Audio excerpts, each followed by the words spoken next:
Well, we have link-ups with Washington, New York, Mumbai and Delhi tonight. From Delhi, Aryaman Sundaram, Senior Advocate of the Supreme Court.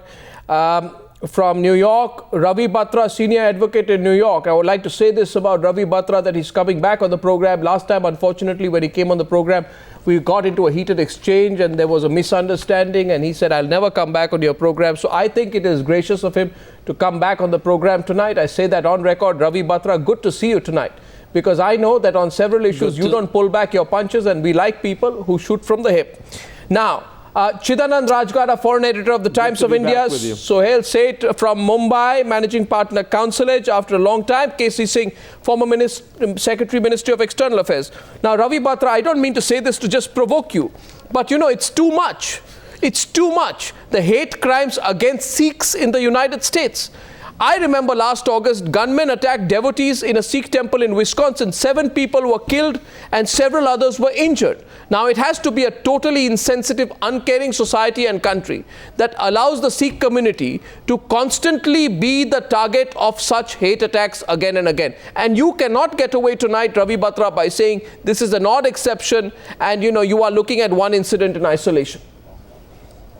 Well, let me just say it's nice to be with you, and I appreciate our private conversation as well as the public one you just made.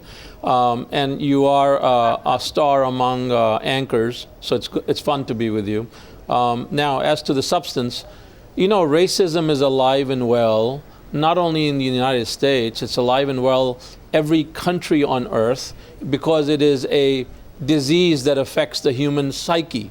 So, you know, just a few days ago, we had the 50th anniversary of Dr. King's March, and the dream is still not fully realized. 60th. So that's the reality. It is also a reality that Sikhs, not just in the United States, but anywhere in the world, have earned a place of honor in society because of their bravery, their selfless courage to protect society and to shed their blood in the defense of others. So they are a noble creed and a noble religion. So that's, for the public, is an obvious fact.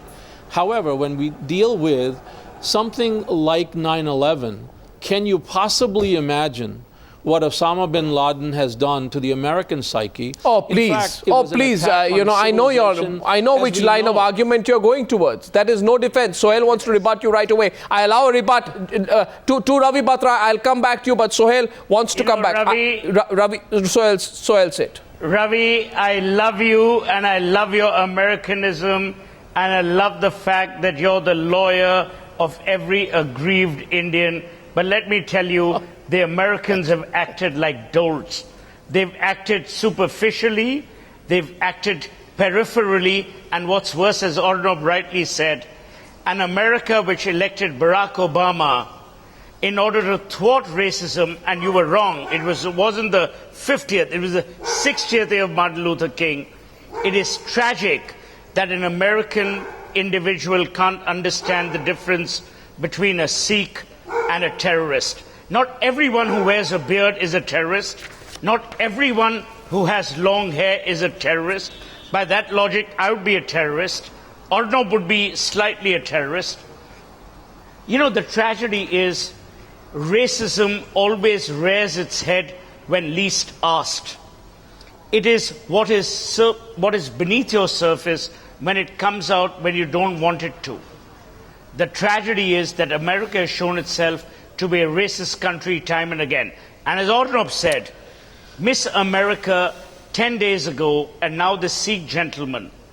We have a country that pretends to be the democracy of the world, that pretends to be the free voice of the world. It's subjugated, it's racist, and it's damning. And Ravi, you are making a lot of money in America, but you would be proud and belong to India if you ever came back. And I love you, Ravi. I thank you. I love you too. But you know, the taxes are really high. Well, you know, the fact is, let's go into the facts. Shut up! It's 33%. Let's go into the facts, Chidanand Rajgata. Wait. They found a survey among the Sikh Coalition. Sikh Coalition survey, right? which says among the 1,300 Sikhs surveyed in the Bay Area, this is 2010, 28% had been called epithets like Bin Laden, terrorist, towelhead. Many of these people face physical abuse. Their properties have been vandalized. These are facts. These are not facts in isolation, Chidanand. Yeah, absolutely. Look, the United States is a work in progress. It's not a perfect society, as is India. Saying that there's racism and discrimination in the US alone is not true. It happens across the world. Both India and the United States are works in progress. And the US has its version of the Khap Panchayats. You have to understand that, the Taliban are in siege across the world. And I use Taliban in a very generic, metaphorical way because this is the white Taliban here. And we have, our saffron Taliban, and then there's the green Taliban and the red Taliban. Across the world, there are people who feel under siege. They feel threatened. Their jobs are threatened. Their livelihoods are threatened. Their children and wives are not listening to them. So they go and take it out, and discrimination. No, that's no justification. No, there's no justification. There's no. It's absolutely no justification. It's absolutely no justification. But here's another point, Arnab. No, there is callousness. A lot of these crimes are also being reported more actively now. For instance, the Sikhs are very active in the U.S. 20 years ago, many of these crimes wouldn't have been reported. Now they are being reported and they are being chronicled. Look, at the end of the day, this is a country which elected Barack Hussein Obama in the same way as, 7 years after 9/11, in the same way as India elected Manmohan Singh 20 years after the 1984 riots. I think we should look at the positive side of it. These are societies. But Manmohan Singh was a mistake. An enormously rapid place, and a lot of people feel very threatened by it.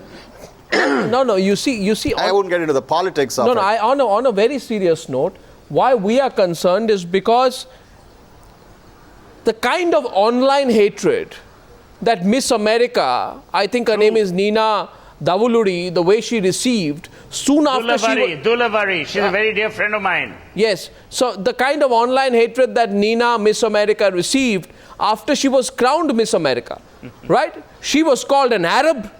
She was called a terrorist. You see, the fact is even your most celebrated public figures are not spared from such vile remarks.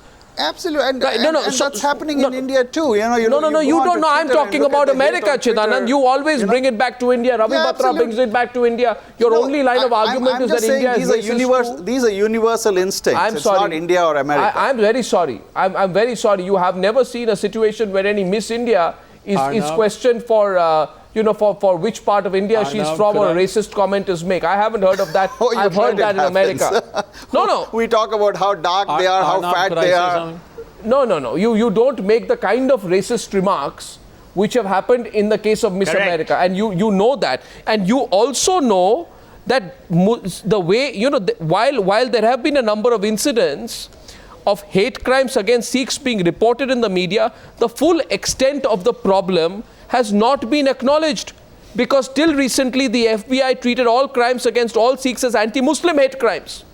You've never even recognized that there is a community called Sikhs. Sikhs are being targeted. That's not true. No, come on. That's not true. Let's get KC Singh into the debate as a Sikh and as a diplomat. I'd like to get his perspective. KC. This is a work in progress. No, America, work in progress. You have the worst kind of racism. Tomorrow the Ku Klux Klan will be out on the streets of New York and Ravi Batra will say, work in progress. I'll come back to you. KC Singh. It's not true. KC Singh. KC Singh. Not true. Arnab, we are dealing with two different things. I think we mixed up two separate things. One is racism per se. It's acknowledged, it's there everywhere. And you must remember, there was an African student in a South Indian city who was very badly beaten up by our people. So there is racism everywhere. So it is not. That is acknowledged. But the problem is more complex. For the Sikhs, it is a more serious problem because of the symbols of their religion. They become identified. Firstly, they're easily identifiable as foreigners. And secondly, it is not only since 9/11. 1979, when you had the Islamic Revolution, Khomeini's revolution in Iran, I remember I was posted to New York in 1980, just a year after that. And the community in Long Island used to tell me they had their tires slashed in Long Island because they identified them with Iranians, not with Osama bin Laden. average American is very ill-informed generally about things and certainly about other religions. And I think I'm sorry, that's no excuse. That's American ignorance. Confusion in their mind. American ignorance is the only excuse which you are all presenting? It is absolute ignorance. Absolute. Now, the third point is what needs to be done about it. Now, after the Wisconsin Gurdwara attack, we had a debate.